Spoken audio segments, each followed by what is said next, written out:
VigilanteWilliamson here with a very simple question. And that is, who won beef with Anthony Joshua right now? Holy smokes. He knocked Francis Ngannou into the shadow realm in the second round after 3 knockdowns amongst those 2 rounds. And he hit Francis Ngannou as hard as I ever seen a human being get hit. Holy smokes. This video will be longer than the fight. If you like what we do here, I know we've been kind of going a month. We'll be slowly getting ourselves back.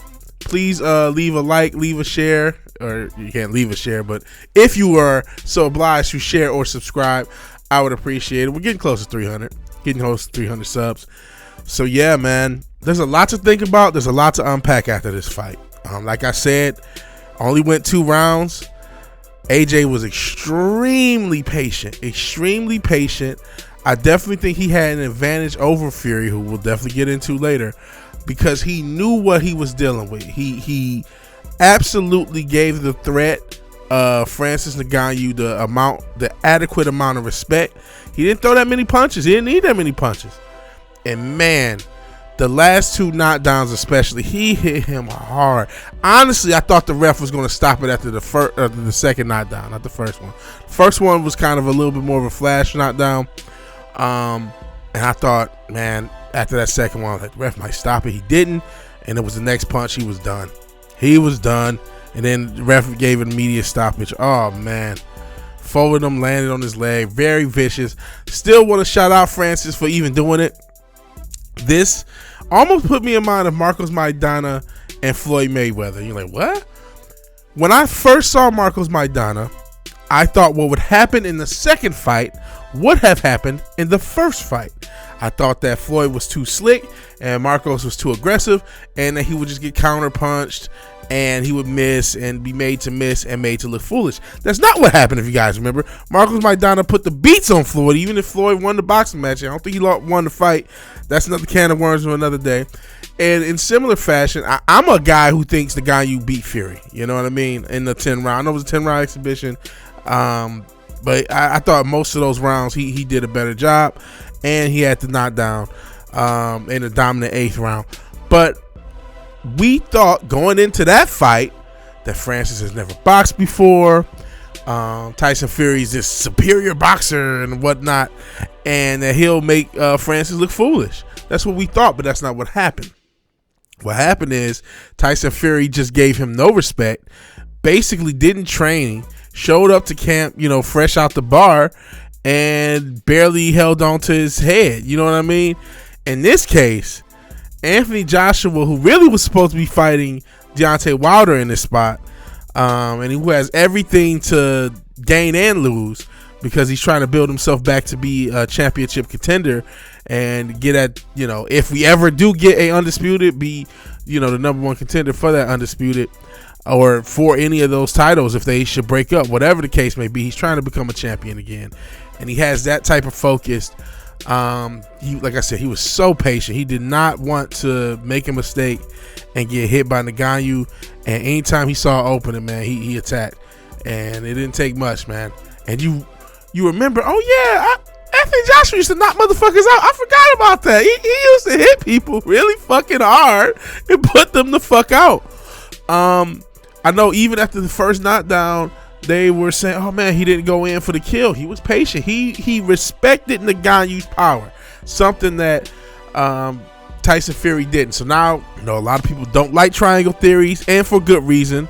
Styles make fight, but boy, when you have a guy who is only making his fucking boxing debut and you're the world champion and you look like you could have lost, it was either close win, draw, or loss, and then one of your chief rivals, somebody who you don't want to get in the ring with because you don't want to get in the ring with anyone because you're the Gypsy Queen. It's another can of worms. But somebody, and Joshua, who is one of your chief rivals, goes out there and blasts him out in 2 rounds and makes him look like the amateur that he is.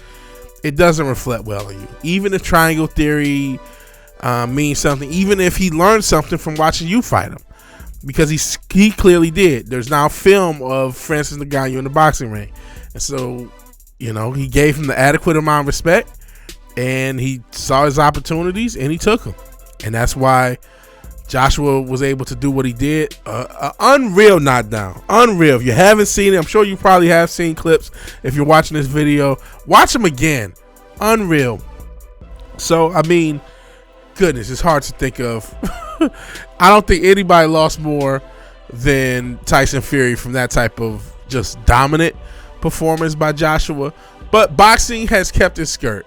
If Ngannou would have did the same thing to Joshua, woo, boxing as a sport would have lost. I mean, boxing's still trying to recover from the first one.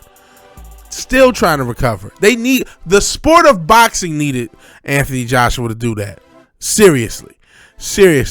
And we can argue about who won. I will admit I didn't rewatch the fight. I probably should rewatch that first fight to have an official assessment as far as Ngannou and Fury.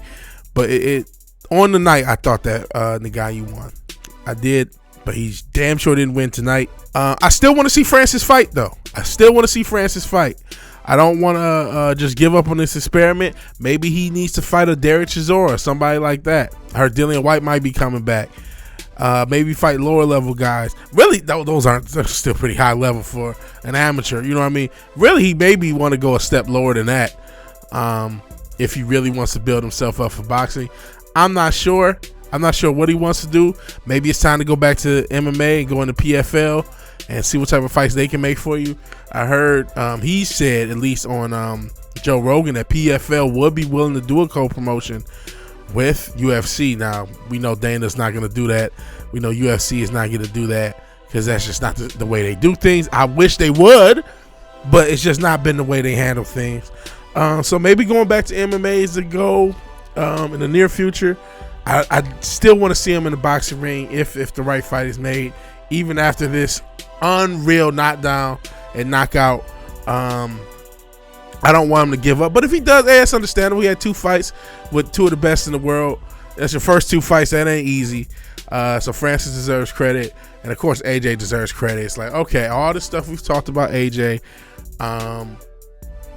he looks dominant. I know the last few fights he's had between Ngannou and Wallin, you might say, well, they aren't the best, but they both gave Tyson Fury trouble, so I don't know.